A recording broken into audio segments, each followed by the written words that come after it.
Jadi kalau mau dikatakan bahwa oh perusahaan saya, bisnis unit saya, konglomerat saya belum ready menggunakan AI. Itu jawaban yang tidak tepat sebenarnya.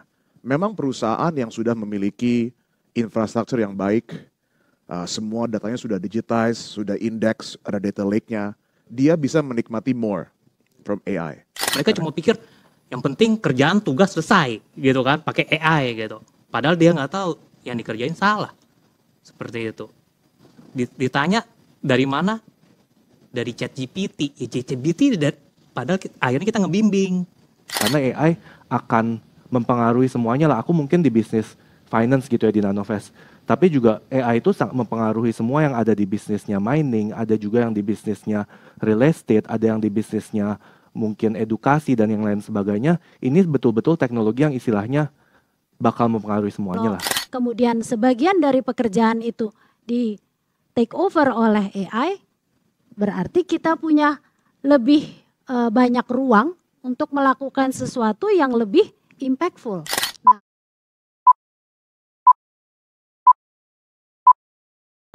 Nah mungkin dari Mas Tommy nih, sebagai dari sisi kacamata bisnisnya, dari pengalamanmu mungkin gimana HR ini saat ini udah membantu bisnis gitu? Yeah. How far up to this point?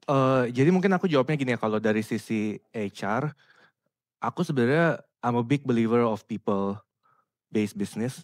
Jadi buat aku kayak yang namanya kita manage people itu sangat penting dalam mempengaruhi bisnis itu sendiri. Dan kalau buat aku pribadi yang namanya HR itu kan role-nya banyak ya. Kita mulai dari kayak cari akuisisi orang-orang baru, retain talent, kita bikin setup culture dan lain sebagainya. Dan aku merasa bahwa sebetulnya di dunia yang kayak sekarang, apalagi kayak Nanovest gitu ya, kita masih implement yang kita sebutnya hybrid WFA arrangement. Jadi kayak kita masih work from anywhere.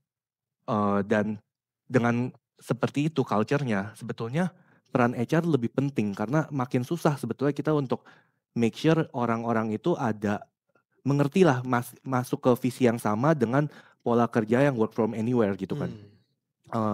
Dan juga misalnya kayak dengan perubahan-perubahan yang ada gitu. Tadi Joshua udah sempat mention bahwa dunia ini udah cepet banget gitu kan. Kita pengen HR itu udah betul-betul mengerti bisnis juga gitu. Nggak mungkin kasih kayak, oh ini talent coba deh Tom lu coba interview, tapi sebetulnya kayak nggak masuk akal sama sekali gitu kan. Jadi kalau dari aku sebagai pelaku bisnis, aku ngelihatnya dengan adanya AI, HR itu sebetulnya semakin penting. Tapi pentingnya itu difokuskan untuk hal-hal yang aku udah nggak pengen lagi kayak HR tuh ngeliatin cuman dari sisi oke kasih CV atau misalnya bantuin menilai, tapi betul-betul membantu kita buat bikin yang namanya people oriented business ini gitu kan. Jadi sama kayak yang tadi yang kita lakukan di marketing sama produk, buat HR juga kita coba implement AI. Ini satu yang kita lakukan di sini adalah kita bikin AI workflow buat membantu yang namanya screening kandidat. Sebetulnya alasannya adalah mungkin ya dirasain juga nih sama yang bisnis-bisnis yang lain ya. Tahun ini itu kan bisa dibilang banyak sekali layoff ya. Jadi orang banyak sekali yang apply. Kemarin terakhir kita ada buka opening untuk intern ya. Ini untuk posisi intern aja yang apply itu ribuan. Dan jujur aja ketika yang apply ribuan, ya aku nggak bisa nyalahin tim ya. Pasti dari timnya HR pasti cuma akan ngelihat ya udahlah ini sekolahnya dari mana, IPK-nya berapa, ngerjain apa. Karena ribuan nggak mungkin juga bisa dibaca gitu kan. Jadi kita buat yang namanya AI workflow itu sendiri, tapi juga kita pakai AI itu bukan seperti kayak kita tanya ChatGPT kayak masukin, oh ini CV-nya ini bagus nggak buat role ini, nggak bisa seperti itu karena again ya aku sama Bu Ellen mungkin sama kali ya, kita merasa bahwa AI itu memang perlu dibuat guardrailnya dan perlu ada intervensi dari human-nya. Jadi workflow AI yang kita buat itu mungkin kayak 50% AI, 50% human. 50% AI itu maksudnya kayak AI tahu nih misalnya kalau mau mencari CEO atau COO, kira-kira kombinasi antara CEO sama COO itu harus seperti kayak gimana. Mereka juga tahu misalnya kalau kita punya bisnisnya seperti misalnya bisnis yang baru gitu yang marketnya masih berubah-ubah, kira-kira cocoknya seperti kayak gimana berdasarkan data-data AI di perusahaan-perusahaan lainnya. Itu memang ada input dari AI-nya sendiri, tapi juga kita mesti jangan lupa masukin input dari human-nya sendiri. Misalnya contohnya kayak Misalnya nih ketika kita lagi mencari role antara CEO sama COO. I'm a big believer bahwa kalau di bisnis itu 1+1 nggak selalu jadi 2. Kalau kita punya kombinasi yang cocok, kita bisa jadikan 1+1 itu bisa jadi 10 gitu. Karena ilmu yang dipunyain 2 orang itu saling melengkapi buat role-nya sebagai CEO sama COO. Jadi ketika kita masukin workflow untuk AI-nya, kita juga udah masukin input-input dari human. Misalnya kayak, oke, sekarang saya udah punya si level ini, saya butuh orang yang bisa melengkapi dan kekurangannya di bagian apa.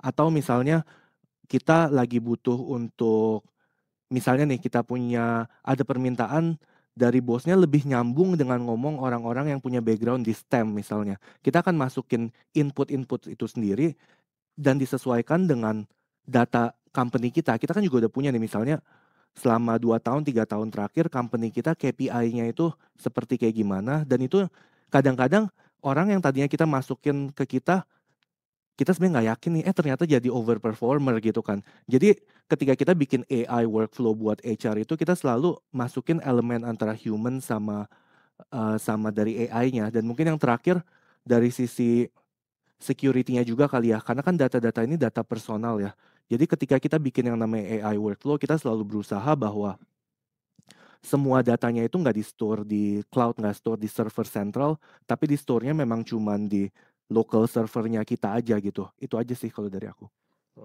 Wah, menarik banget nih AI workflow ya.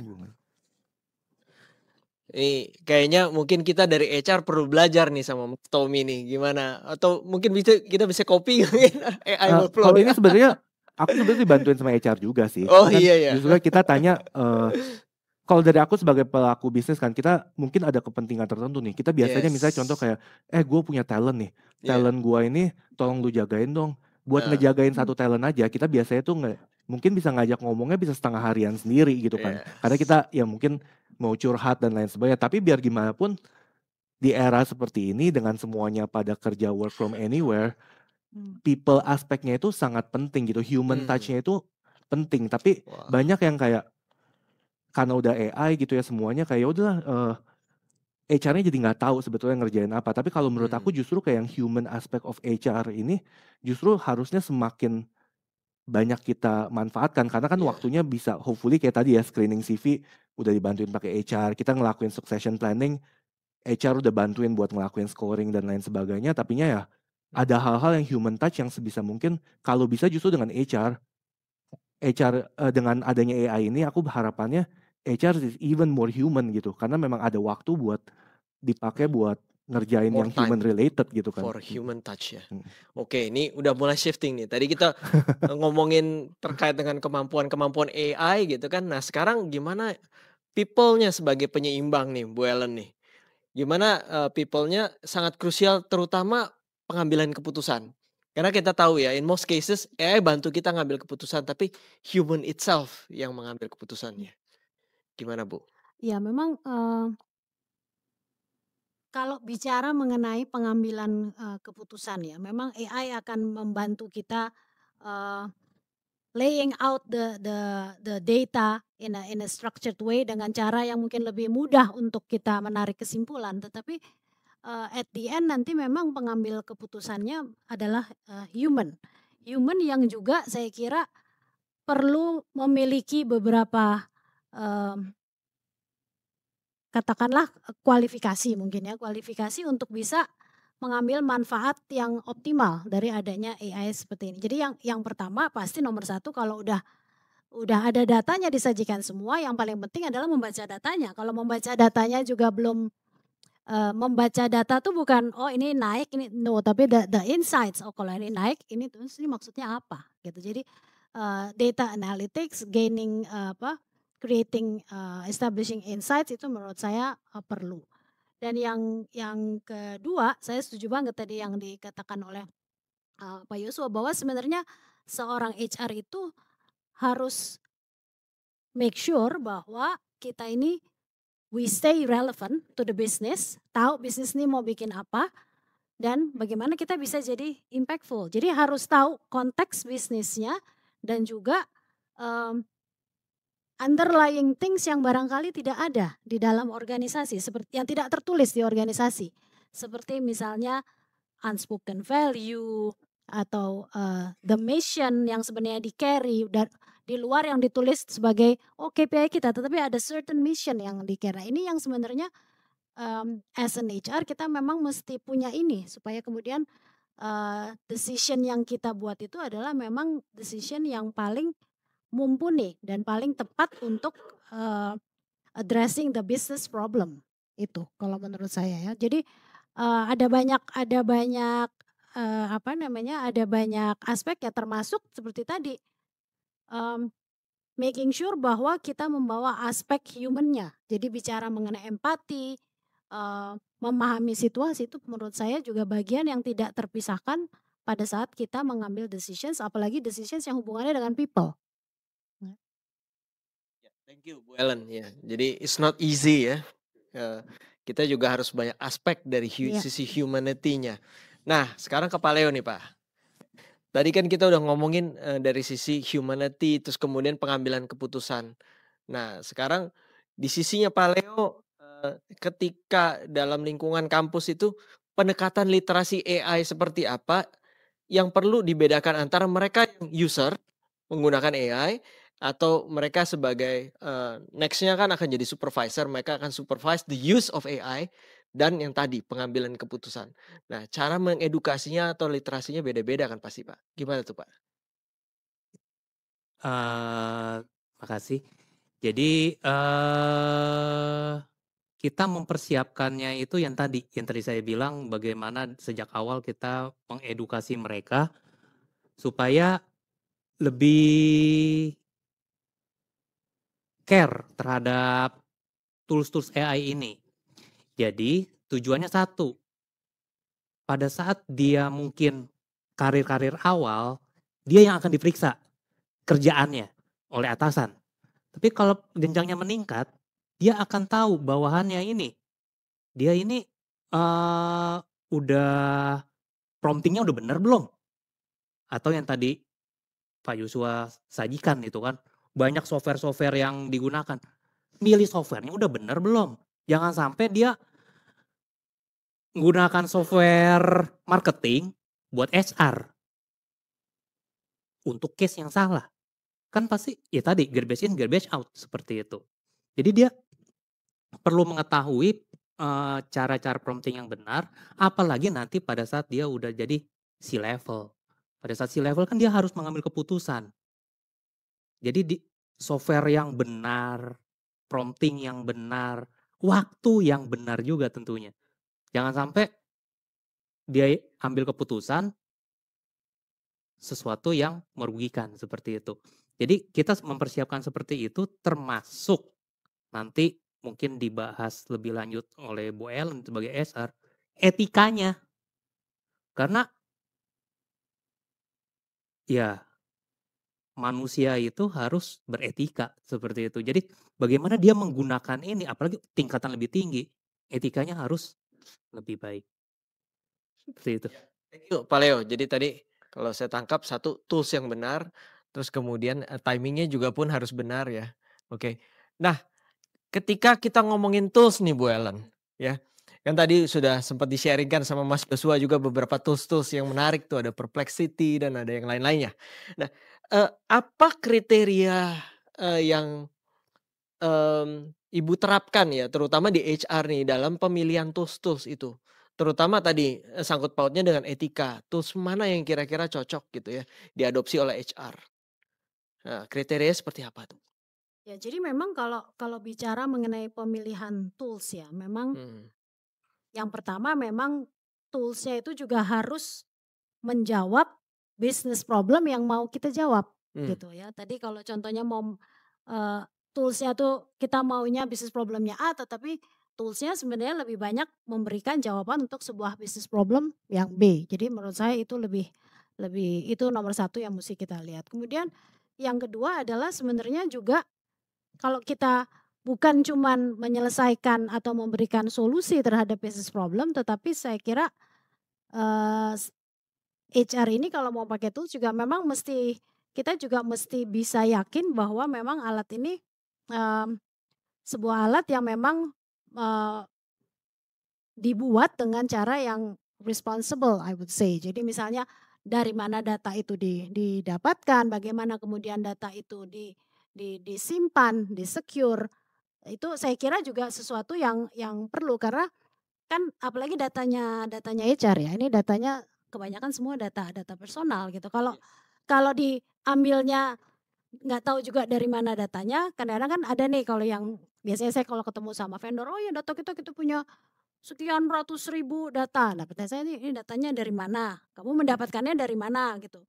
Terus kemudian ada data dari company yang akan kita masukkan ke dalam sistem dia untuk di-share. Kemudian pertanyaannya, ini disimpannya di mana? Yang bisa akses kemudian siapa? Kemudian nanti kan digunakan kemana? Itu adalah beberapa pertimbangan yang juga selalu biasanya kita pakai kalau kita memang mau memilih tools gitu. Karena saya kira ini juga bicara mengenai trust ya. To begin with, mungkin orang-orang oh mau pakai AI ya di HR itu dengernya aja udah ketakutan mungkin kan kalau misalnya oh ya kalau pakai AI untuk promotion user generated content oke, mungkin orang seneng tapi buat data HR orang udah takut pasti. Nah kalau kemudian sampai ada kita slip satu kali glitch karena kurang ketat itu saya kira agak susah balikin trustnya ya. Pertamanya aja udah ragu-ragu ada error itu saya rasa aduh itu Ya udah 1000% sulit ya kayaknya Iya. ya Untuk balikin trust-nya tadi ya, Bu. betul. Jadi Iya. mesti lumayan hati-hati gitu. Hati-hati ya. Tapi kalau buat saya tools itu banyak di luar tetapi memang harus dicari yang benar-benar bisa menjawab core business problem gitu. Enggak semuanya harus pakai itu ya. Jangan pakai Satu-satu iya. semua pakai ChatGPT aja Kalau ya. menurut saya enggak ya gitu ya. Iya. The right tool for the right Ya, karena solutions. kalau kita build the confidence over AI incrementally itu lebih enak jalannya gitu. Karena kan kita start dari titik di mana masih ada keraguan tentang AI ini, the usage of AI itself. Oke, I would like to circle back juga nih, the same question to Mas Yosua dan Tommy. Mungkin you got any other views on that? Yeah. In a joking way, saya punya teman yang punya pabrik. Tim HR itu mau menerangkan mengenai AI ke acaranya. Dia bikin acaranya adalah sosialisasi mengenai KB. Apa nih? Keluarga berencana kecerdasan buatan. Oh my god. Supaya jadi icebreaker-nya aja, supaya jadi joke-nya gitu KB. Kecerdasan buatan ya. Mungkin kita jangan menggunakan itu di sini ya. Dikira ini HR mau membatasi jumlah anak untuk menjaga kos asuransi, tapi enggak. Mengenai KB, kecerdasan buatan. Jadi semakin besar perubahan yang kita ingin create di sebuah role atau di sebuah level organisasi, semakin besar perubahan disruption yang mau kita buat atau yang kita harapkan, justru pendekatannya harus semakin gradual. Nggak bisa terlalu bagaimana gitu ya, nggak bisa terlalu to the point. You need to change them, you need to upskill them. Kata Bu Ellen tadi, you need to reskill and upskill them, and it's gonna take time. Nah kalau misalnya ada perubahan-perubahan yang kecil, seperti misalnya proses hiring tadi, atau misalnya menggunakan ChatGPT, itu kan instan kan? Nah itu bisa lebih langsung aja. Pokoknya mulai besok nggak ada lagi yang do a draft without AI. Pokoknya mulai besok nggak ada lagi yang draft creating boilerplate code tanpa copilot. Itu bisa langsung aja. Tapi kalau yang benar-benar mengubah sebuah role, yang mengubah sebuah function secara fundamental atau bahkan menghapusnya dan menggantikannya ya mungkin AI-nya diganti KB, kecerdasan buatan supaya lebih lucu aja ketika menyampaikannya. Jadi ya hit hard targets with soft attacks kayak gitu ya. Oke. Cool. Mas Tommy mungkin? Sama sih tadi aku juga mungkin echo yang tadi Ibu Ellen bilang ya, untuk pemilihan AI itu kalau aku sih selalu minta tim kita buat bener-bener being very paranoid. Karena bahkan yang kita lihat tuh nggak cuman kayak oke ini bisa AI-nya bisa dipakai apa. Aku udah mesti ngecek misalnya kayak tadi di data HR, datanya di store di mana, di lokal atau enggak. Bahkan sampai kadang-kadang tuh ya, kita kalau buat yang datanya penting, aku sampai ngeceknya kayak tools ini yang buat shareholder-nya siapa. Gimana shareholder itu buat atau misalnya VC itu atau misalnya backer-nya itu gimana mereka treat data in the past gitu kan. Karena ini betul-betul ya ini data pribadi kita juga ya. Kita sebagai pelaku bisnis kita punya kewajiban buat sebisa mungkin menjaga menjaga integritas data kita sendiri gitu kan. Dulu aku pernah ada cerita juga tuh kayak beberapa member tim aku gitu kan pakai cobain tim AI, mereka kayak pakai AI-nya pakai versi yang free gitu kan. Nah aku langsung udah bilang, wah lu kalau misalnya mau coba nggak apa-apa minta ke gua duitnya gitu kan, jangan sampai pakai yang free gitu. Karena kalau pakai yang free, kita udah tahu tuh bisnis itu butuh cari duit. Kalau misalnya dia kasih free, pasti ada sesuatu yang dikasih gitu kan. Jadi yang kayak gini-gini pesan aku sih ya itu sih. Kadang toolsnya kelihatan bagus, tapi sebelum kita implementasi, kita kan semua memang pengen implementasi ini supaya objektifnya bagus ya. Tapi jangan lupa buat being very paranoid dan bener-bener cek integritas datanya aja gitu. Thank you. Ya. Nah, masih dengan Mas Tommy nih, ya. Kan tadi kita udah ngomongin soal tools gitu ya. Tapi your team sendiri gitu. Ada nggak kiat-kiat bagaimana cara membangun AI savvy team gitu loh in Nanovest gitu. Mungkin dari pengalaman aku sedikit kali ya pas lagi kita grow di Nanovest, kita ada beberapa mindset sama cultural changes yang kita memang expect buat tim kita buat istilahnya mengadop AI. Karena aku percaya bahwa sebelum kita adopt toolnya, yang paling penting tuh mindsetnya udah berubah dulu nih bahwa mereka udah siap dengan yang pakai AI. Mungkin nanti bisa ditambahin beberapa hal juga kali ya. Mungkin yang pertama, mindset pertama yang aku selalu terapkan itu adalah kita minta tim kita itu dalam treatment terhadap AI itu sifatnya AI itu adalah copilot, bukan sebagai kompetitor.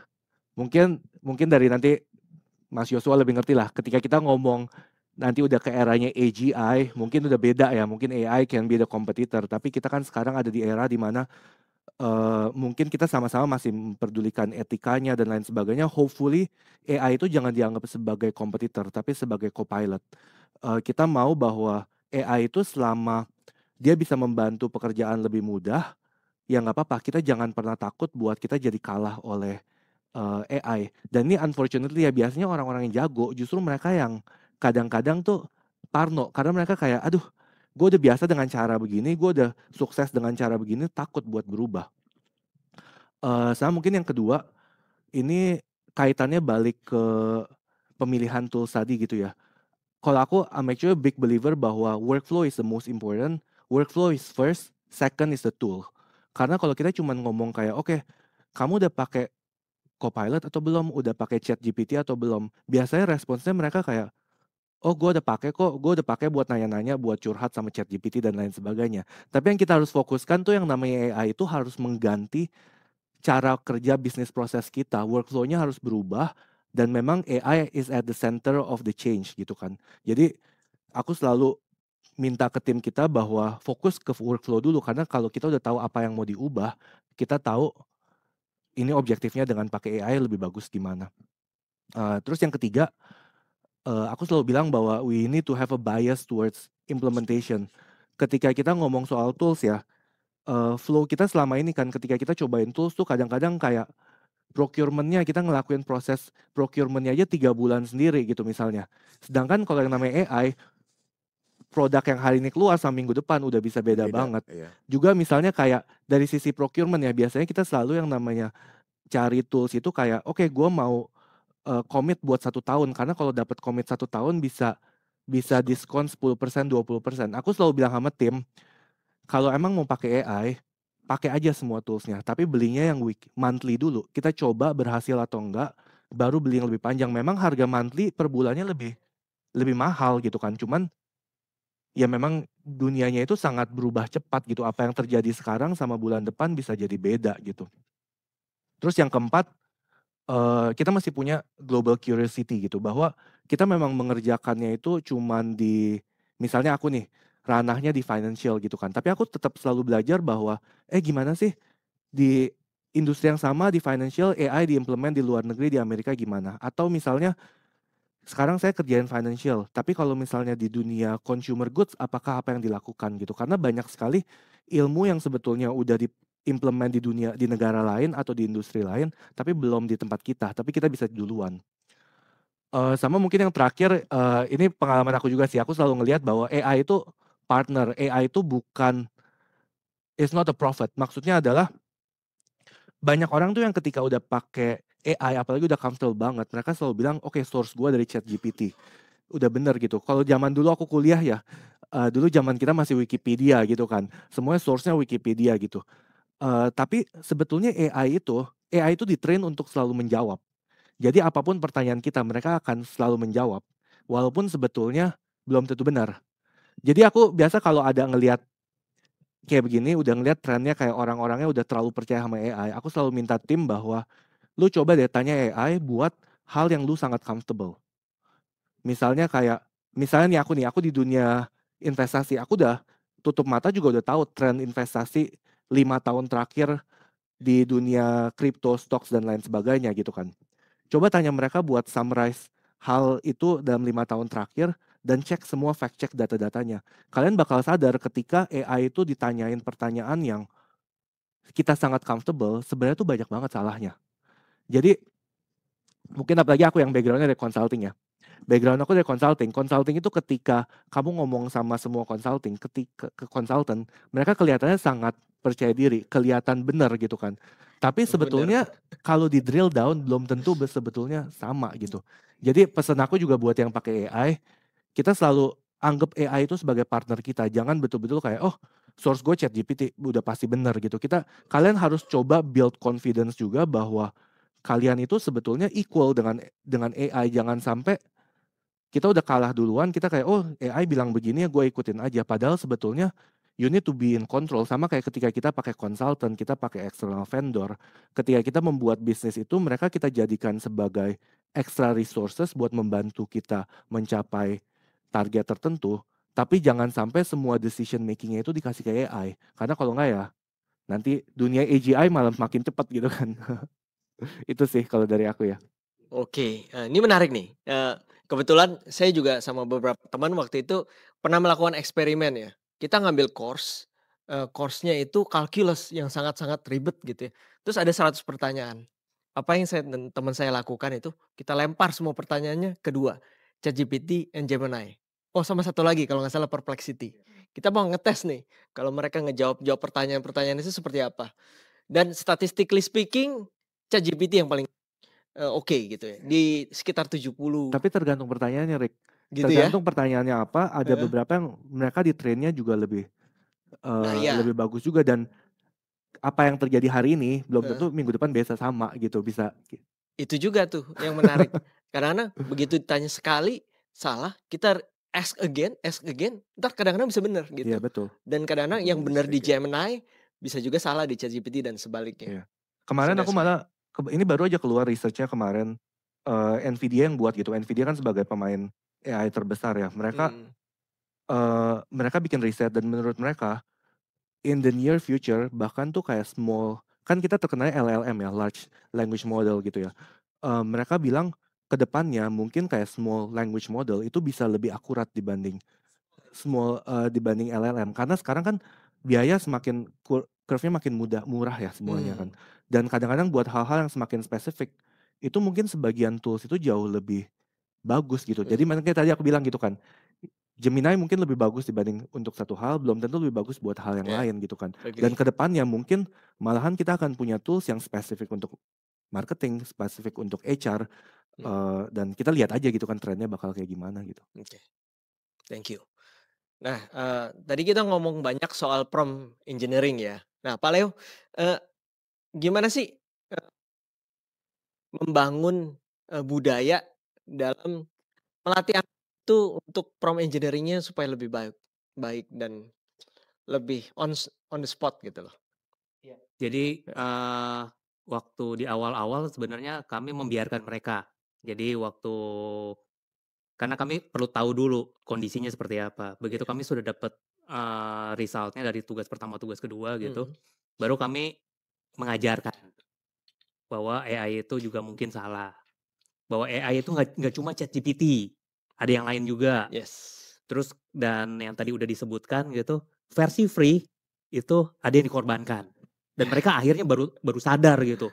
Betul. Makanya kami juga, apa namanya, membangun kepercayaan penggunaan AI itu tuh bertahap. Mhm, Untuk semester-semester lanjut memang pada saat coding kami memang sudah mengajarkan yang tadi sudah ditampilkan itu bagaimana ngoding itu yang dulunya kita 1 hari, 2 hari, sekarang bisa dalam waktu 5 menit jika promptingnya benar. Seperti itu. Kami ngajarin pelan-pelan dan akhirnya kami challenge mereka membuat sesuatu yang luar biasa gitu untuk mereka pikirkan, dan akhirnya kita juga challenge mereka untuk memamerkan hasil programming mereka seperti itu ke teman-temannya, dan mereka cukup cukup bangga gitu karena mereka bisa bilang, "Ini kami kerjakan cuma 15 menit." Seperti itu. Tapi tanpa ngasih tahu dibantu oleh AI tentunya. Ya. Kalau nggak dibantu AI ya nggak mungkin 15 menit selesai seperti itu. Dan Ya, bagus ya, memang ya. GUI-nya seperti itu. Oke. Itu kami sudah lakukan bahkan untuk anak-anak di tahun pertama semester kedua itu sudah cukup berhasil. Jadi makanya kami juga meningkatkan seperti yang tadi saya udah sebutkan bahwa selain AI pengetahuan, tapi kami juga menekankan juga etikanya. Karena jangan sampai nanti mereka yang tadi Mas Tommy bilang udah overconfidence Hmm. menggunakan AI, apa-apa dia pakai AI apa-apa. Hmm. Karena bahayanya nanti ada di sana. Hmm. Pada saat dia udah levelnya tinggi, Hmm. dia kan harus memeriksa yang dibawahnya. Yes. Seperti itu. Oke, thank you Pak Leo. Mungkin kalau dari jadi pengalaman terkait dengan prompt engineering, whether is good experience or bad experience terkait itu. Mirip kayak zaman dulu kita coding ya, karena kan bahasanya Coding. beda-beda, ada Yeah. bahasa C++ dan lain sebagainya. Yeah. Sama juga dengan prompt engineering, menurut aku yang mindset yang penting itu ya, yang jadi prompt engineer-nya harus siap buat mengganti style mereka buat prompting. Mungkin aku cerita dikit, Okay. sekarang nih yang lagi rame ya, mereka tuh namanya JSON style prompting. Jadi mereka bikinnya tuh promptingnya itu udah dibikin structure-nya, pakai structure JSON dan lain sebagainya. Dan 1 bulan mungkin awal-awal ChatGPT keluar, mereka tuh lagi ngefokus bahwa mereka mau membuat prompting itu yang sangat human. Jadi cara ngomongnya seperti human yang bukan, kadang nggak harus structured, tapi kayak memang dibikinnya seperti conversational gitu kan. Dan dulu sebelum ChatGPT juga awal-awal ada lagi tuh style promptingnya beda-beda gitu kan. Yes. Jadi buat aku sih lebih ke arah yang namanya prompt engineer ini kita harus siap untuk berubah aja, karena kayak sekarang yang lagi heboh misalnya JSON style prompting itu mungkin 1 bulan lagi bisa berubah. Jadi mau nggak mau ya kita harus belajar lagi gitu kan. Orang yang tadinya jago prompting buat di zaman awal-awal OpenAI sama sekarang mungkin udah berubah gitu. Kalau udah nggak belajar ya lupa lagi gitu kan. Itu aja sih. I see. Menarik nih. Gue juga sempat lihat ada buku di Kinokuniya, 50 prompt engineering tips gitu loh. Kayaknya sekarang mungkin sebagian besar udah nggak kepake justru jadi. Sekarang itu menurut aku yang namanya belajar AI ya, kita memang ada kelas-kelas, tapi kadang-kadang ya kita belajar dari kelas itu mungkin belajar aja kayak tekniknya apa, tapi we need to be ready bahwa in 1 month apapun yang udah dipelajari bisa berubah lagi gitu kan. Yeah. Okay. Dari Ibu Ellen atau Mas Yosua mungkin terkait prompt engineering ada? Setuju sih. Nih. Sebelum bukunya udah cetak terbit udah berubah lagi Udah ilmunya berubah kan. lagi. Ya jadi the only Ya. constant is change ya. Apalagi masih di awal-awal seperti ini. Yeah. Jadi ya I think we're lucky to be living in such an age ya. Tapi ya juga jadinya belajar juga harus terus belajar. Yeah. Nggak ada yang terpatri, nggak ada yang kaku jadi ilmunya untuk dia ini. Mungkin kalau dari saya, jadi gini ya, ini salah satu keterampilan yang harus dimiliki juga gitu. Kalau kita mau bisa ingin mendapatkan manfaat yang optimal dari segitu banyaknya AI tools, ya kita mesti bisa melakukan prompting yang benar juga. Dan apa yang sekarang tepat mungkin ya nantinya akan evolve. Jadi menurut saya itu it's another skill set yang kita mesti punya gitu supaya kita bisa optimal di dunia AI ini. Oke. Thank you. Nah, dari tadi kita juga sudah bahas terkait dengan AI dan teknologi, tapi seperti yang tadi sempat disinggung oleh Pak Leo, kita belum bicara soal ethics nih Bu. Nah, view-nya Ibu sendiri gimana? kita bisa menerapkan tata kelola etik yang benar dalam penggunaan AI, terutama di perusahaan? Ya. Ya sebenarnya kalau kalau ethics untuk seputar AI itu lumayan ada banyak ya. Sebenarnya tadi kita sudah sempat singgung sedikit, kita bicara mengenai fairness sebenarnya. Terus yang juga saya pikir sama pentingnya adalah transparansinya sebenarnya. Karena terutama kalau kembali lagi datanya itu data HR itu seberapa itu bisa dijelaskan. Dijelaskan mengenai kenapa kita mesti menggunakan AI, bagaimana penggunaannya, apa sih yang akan dikenai dengan AI tools ini dan bagaimana kita melakukan safeguarding terhadap data itu harus bisa dijelaskan juga. Jadi ada fairness, ada transparency, menurut saya ethics yang lain juga itu accountability.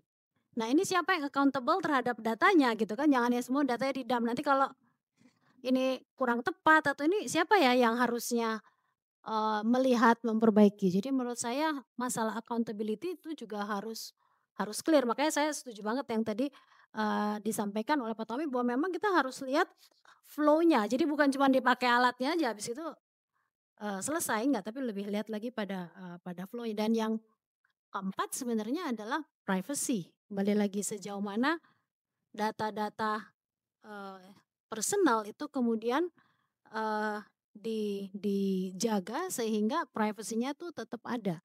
Nah ini apa ya, hal-hal yang berhubungan dengan ethics ini kalau menurut saya kalau kita mau mau ini harus diatur di dalam sebuah policy kah atau dalam sebuah principle and practices ya untuk bisa kita jaga level of ethics-nya. Kalau dari Yosua atau dari Tommy mungkin ada komen terkait dengan ethics tadi? Iya. Ada yang mau ditambahin mungkin? Kita sering ini ya mengkritik AI. Emangnya AI bisa ethics? Emangnya AI bisa mengarang simfoni? Itu kan cuma kopi-kopi doang. Emangnya lu bisa berethics ya? Emangnya manusia yang komen bisa ngarang sebuah original story? Jadi itu it's an age old question untuk any new technology. Tetap at least for now sebelum ada AGI nanti, tetap the buck stops at the human ya, yang menentukan apa yang diinput ke dalam AI-nya, atau kalau AI-nya menyajikan rekomendasi, apakah the decision yang is to be made itu ethical, itu unbiased. I think it still comes down to the human. Jadi at this stage dengan AI yang sekarang seperti kata Tommy tadi masih co-pilot dan bukan nabi, bukan prophet yang maha tahu, ya dia the co-pilot, you're the pilot. Jika ada masalah, tanggung jawabnya masih di pilotnya, bukan di co-pilotnya. Accountability-nya di pilotnya. Yes, jadi itu juga tetap menjadi tanggung jawab. AI membantu pekerjaan, membantu kita punya speed dalam ideate, dalam kita come up with decisions. Tapi you're still the one making the decision. So supaya ini ethical, supaya ini unbiased, ideal in whatever way, it still comes back to the human decision maker. Untuk AI di hari ini. Nanti kalau sudah ada AGI, ya I think it's a different story. Seperti itu. Yeah. It deserves another 2-hour session kayaknya kalau ada AGI. Mungkin tahun depan. Tahun depan ya. Tahun depan ya. Tunggu tanggal main ya. Dari Tommy mungkin. Iya tapi memang benar sih soal etik ini kita agak-agak serem-serem juga ya karena misalnya kemarin aku baca research, aku lupa ya salah satu company mereka coba buat bikin salah satu store-nya, mereka kasih kebebasan AI buat fully control the pricing dan lain sebagainya. Terus yang mereka lakukan, AI itu bisa melakukan hal-hal yang jadi kalau kita istilahnya dari sisi human tuh unethical. Mereka misalnya kayak misalnya mereka bikin produk palsu atau misalnya kayak tiba-tiba bikin mereka ngakalin supaya misalnya dikasih target buat penjualannya harus meningkat gitu. Dia bikin lagi kayak bikin account palsu buat kayak dibayar dan lain sebagainya.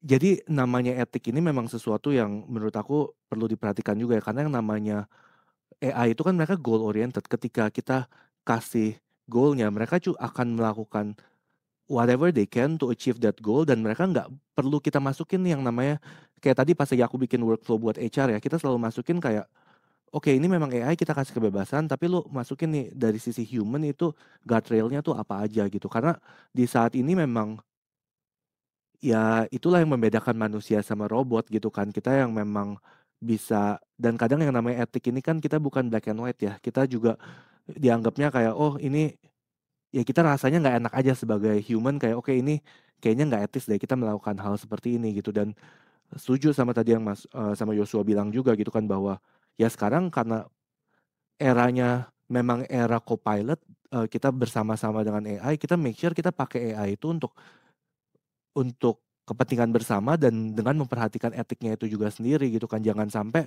AI itu jadi black box. Kalau yang jadi black box tuh ya udahlah, kita kasih AI lakukan apapun yang mereka lakukan, mereka mau, sampai yang penting tujuannya tercapai. Jangan sampai itu terjadi gitu kan sekarang ini gitu. Itu sih. Thank you. Ya. Oke, sekarang saya akan lemparkan satu pertanyaan dengan 2 pilihan. Nanti langsung jawab, jangan dipikirin ya. Yang pertama, AI based solution, opportunity or threat? Opportunity. Opportunity. Opportunity. More effective way to influence AI trend, top down or bottom up? More way to influence AI trend, top down or bottom up? Bottom up. Bottom up. Bottom up. Bottom up. Bottom up. Developing AI savvy team, build or buy? Buy first. Buy. Build. Wah, kelihatan nih organisasinya udah mature nih. Baik. Buy. Okay. Which one is greater challenge? Technical issue or ethical issue? Ethical. Ethical. Technical. Sorry. Which one is greater challenge? Technical or ethical issue? Ethical. Ethical. Ethical. Yeah. Finally, daily Gen AI tools, ChatGPT or Gemini? ChatGPT. Perplexity. ChatGPT. Oke. Terima kasih atas waktunya.